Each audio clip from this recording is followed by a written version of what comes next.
Welcome to this tutorial on grading B-roll with Emotive Color. This footage was provided by Thierry Brouard of Premium Paris. There are two fundamental steps to conforming footage: neutralize the white balance and place exposure and black level. So let's begin with white balance. This might be the most important step because the conversion is only as accurate as the white balance that's going into it. To start, let's select the vector scope from the scope's dropdown and apply the conversion. Once the conversion is applied, you can clearly see that the skin tone is separate from the skin tone line. Now, if this isn't already visible on the vector scope, the way to make that visible is to go to this little menu button and choose Show Skin Tone Indicator. And once that's selected, you can see that skin tone is placing too far towards magenta. Here's magenta, and here's green on the vector scope. So we need this skin tone to at least make contact with that line, and ideally have the low saturation content centered around the center of the vector scope. So to correct white balance for B-roll, the best way to do this is to go to the Camera Raw tab and choose Decode using Clip, and then use the color temp and tint controls to adjust the white balance. So when we want to adjust on the green magenta axis, we'll use this tint control here, and if we move down, we'll be going towards green. So let's shift that over, and you can see that skin tone over there is moving into position right where we want it. So now skin tone is making contact with the skin tone indicator. And you can also adjust color temp to correct for any excess yellow. So if we move down, we're going more towards a blue image. So now we have a reasonably neutral white balance. That will allow all the colors of the conversion to lock in. Let's rename this node to Day Linear. Now let's cover exposure and black level. Black level has to be conformed to 1:4 Arri on the Luma waveform for the image to be complete. Let's add a new node after that, and I did that by pressing Alt-S. Let's add a node before. This node before will be used to add a pre-exposure compensation, which are right here under supporting files. And this node following the conversion will be used to apply an auto black level post, which is in supporting files. Let's open up the waveform, which is what we'll need for this. So to make a judgment of exposure level, let's go ahead and disable the conversion node, and then we can see where a skin tone is placing on the waveform. You want skin tone to be placing between 500 and 650 on the waveform. You don't want the important things to be above 640 to anchor above there, or to anchor below 512 before the conversion is applied. And if you want to isolate just the area of the image that you want to focus on, you can go to the edit page and use cropping, which I already have selected here, to isolate the area of the image that you want to see. And that would be right there. So we don't need this first node. We'll go ahead and delete that. The last thing to cover here is black level. And you can see that ideal black level is right here where I put a reference line using this set to 40 to give me a sense of where black level should fall. So to get it there, we're going to need to bring that this black level here down to here. So let's go to auto black level here, and let's go up through the versions to find the right amount. Too little. Almost there. So that is the level we need for this, auto black level 5. When you're using very low contrast lenses, auto black level 4 and 5 are the ones you're going to look at. And when you're using more contrasty lenses, 1 through 3. And it also can depend on the exposure. So exposure and auto black level are interrelated in that the brighter the exposure, the stronger auto black level you're going to want to use. And the darker the exposure, the lower auto black level you're going to want to use. And you can have different overall image rendition by combining different combinations of those. And the only way to really figure out exactly what you're looking for is to test them with each other. So let's go ahead and name this ABL 5. And just to demonstrate, what if we, I press Shift S to add a node before that. What if we were to add an exposure compensation of plus 0.33? Now I have a brighter rendition here, and let's go ahead and add another auto black level after this. 4. Let's go with that. So let's highlight both this last auto black level and this first, and disable those to see the original rendition we went with.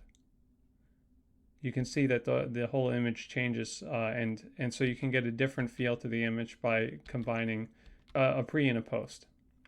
So now let's move on to the next image here, and let's go to the white balance first here. So I'll enable vector scope and apply the conversion. And right away we can see that skin tone is above the skin tone line, and the white cloud here is a little bit biased towards magenta here.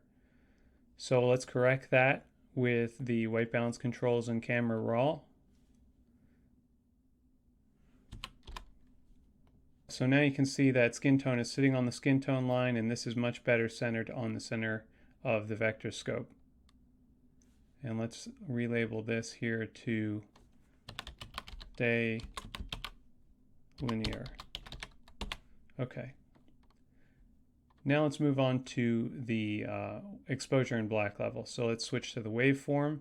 And by the way, you'll want to make sure that this is set to Y, and you can enter the reference levels. I have 450 for high for the indoor skin tone, that's right here, indoor skin tone anchor, and 40 for upper black level for outdoors, and lower black level would be just above 0. I like to leave colorize off so you can clearly see where the lower regions are placing. Now let's disable this node, which I did with Control D, and let's see where skin tone is placing. So just by eyeballing it, I think skin tone is right here, and that's landing right around the area for indoor skin tone. So going by that, I think it might be advantageous here to add a exposure compensation of a very small amount. So let's add 0.33, and you can see that now it's more in line with 512, and you can keep on going up from there. But let's do that with the conversion on, so you can see the final result. And disabled, enabled. Let's go with 0.33 for now. So with the exposure, let's go ahead and label that exposure plus 0.33. And with the exposure set, let's add a new node with Alt S, and let's call this ABL. We'll go to auto black level here and go up through the levels. And you can just watch here to see where the black level is going.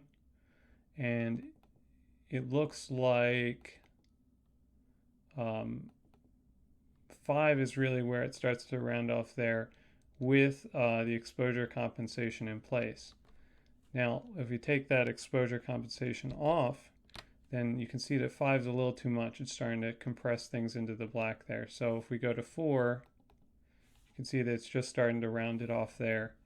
And 3 is too little.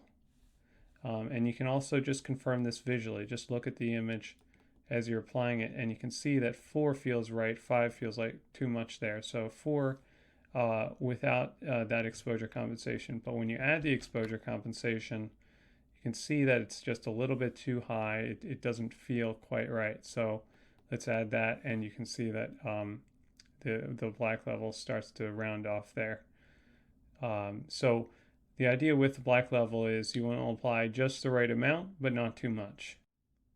For more guidance on conforming luma levels, be sure to check out the supplemental waveforms, which are ordered in range from the darkest scenes to the brightest scenes. And there's also a waveform guide, which gives you general anchor points for every type of element in a scene. And last, I just wanted to talk about the gradient chart. This gradient chart can be used to assess the smoothness of your display pipeline. So if you're using a 10-bit screen with a 10-bit signal, you're not going to see any banding in the gradients whatsoever. If you are using an 8-bit screen or a 10-bit screen with an 8-bit signal, you're going to see very slight banding, almost imperceptible. If you see any major banding, that's an indication that your screen or something in the pipeline, maybe your graphics card, is introducing a problem on the default chart. Now, this can also be used to test your color workflow, so that if there's something in your color workflow that's causing a problem in the color space that you might not be able to see in a particular shot, you can test it out with this, and you can see if it's going to cause problems possibly when you get extreme LEDs, etc. The circle on the far left and the far right are used to see theoretical gamut for log formats and the full gamut for 709 formats, source formats. And then these two center circles here are used for log color spaces. So these are indicative of real performance of a color workflow with log footage. And these are indicative of real performance with a 709 source format. So let's go ahead and apply the daylight linear conversion that we've been using. And you can see that it's perfectly smooth, even to the most extreme gamut that far exceeds what the P4K records to BMD film. So thank you for watching, and always remember to neutralize your white balance on the vector scope and set sufficient black level by using the auto black levels, and adjust exposure if need be before the conversion with the exposure compensation pre's.